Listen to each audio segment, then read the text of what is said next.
She's known as one of Canada's worst criminals, but today she walks free. Notorious woman number 2 is Karla Homolka. Karla Homolka is one of the most evil women I've ever come across in my life. Karla Homolka was an attractive young woman who worked as a veterinarian's assistant. Her fiancé, Paul Bernardo, appeared to be a clean-cut young accountant. Together, they shared some of the darkest secrets in Canadian criminal history. The Barbie and Ken of murderous mayhem is what they really were about. The most significant thing about Karla Homolka and her husband, Paul Bernardo, is that superficially they appeared to be very normal people. According to the Toronto Sun, as the couple's June 1991 wedding approached, a sickening crime of passion occurred.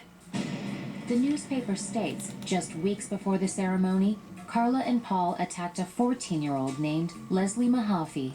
Leslie Mahaffey was picked up by Paul and brought home. After Karla and Paul killed Leslie, they cut her body up in pieces, put the pieces of the body into cement, and submerged them in water, hoping she would never be found again. On June 29, 1991, Paul and Karla were married. The same day, boaters discovered the remains of Leslie Mahaffey at a nearby lake. Leslie was just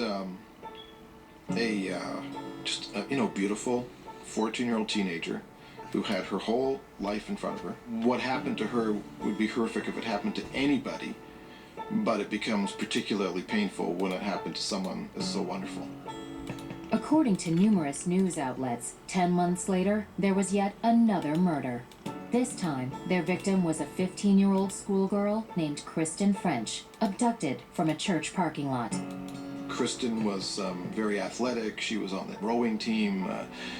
She was a figure skater. Again, there's no words to describe how wonderful she was. Her whole life ahead of her. They took her to their house and she was held hostage, and the whole entire time she was tortured, sexually abused. All of it was videotaped, and the torture went on for 3 days before they finally killed her. These videotapes were very, very important in their relationship. Then in December 1992, a year and a half into their marriage, Paul took out his rage on Karla. According to police reports, he beat her in the face with a flashlight. Family and friends convinced her finally to admit what had happened so that her injuries were documented, and she did file and press charges against her husband, Paul. Just as Karla split from Paul, his past began to close in on him. For years, Canadian police had been trying to solve a string of rapes in nearby Scarborough, Ontario. The police got a DNA sample from Paul, but it took 2 years to test it. Why it took 2 years to test the DNA, I don't know. On February 7th, 1993, police finally matched Paul's DNA to that left behind by the Scarborough rapist. Authorities questioned Karla about her now estranged husband. Published reports say she agreed to tell them about Kristen French and Leslie Mahaffey in exchange for immunity. He was acting out against her, and she thought, I may be your next victim. Then she turns on him. Karla pleaded guilty to 2 counts of manslaughter. She was guaranteed no more than 12 years in prison. The reason prosecutors made such a deal with her at that time was because other than Karla's testimony, they really had nothing. They didn't have a huge piece of evidence which later fell into their hands, which were the videotapes of the rapes, the beatings, and the murders. So at the time they made the deal, that was the best deal they could get.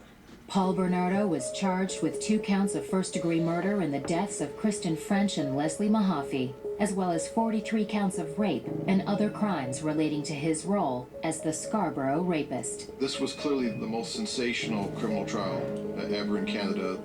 The videotapes were found hidden in Paul's house and presented as evidence in Paul's trial. On September 1st, 1995, Paul Bernardo was convicted of 2 counts of first-degree murder. He was sentenced to a minimum of 25 years in prison. If we had the videotapes, we never would have made the deal. She would have been in the box, just like Paul Bernardo. Karla Homolka was released from prison on July 4th, 2005, at the age of 35. This seared the hearts and minds of Canadians and will be with Canadians forever. And you mentioned Paul Bernardo and you mentioned Karla Homolka, and the hair on people's back goes up. In an effort to escape her notoriety, Karla legally changed her name. She left Canada and now lives with her new husband and young son.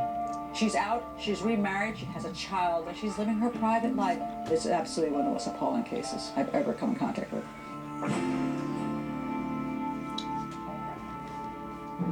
Coming up, our most notorious woman, the heartbreaking story.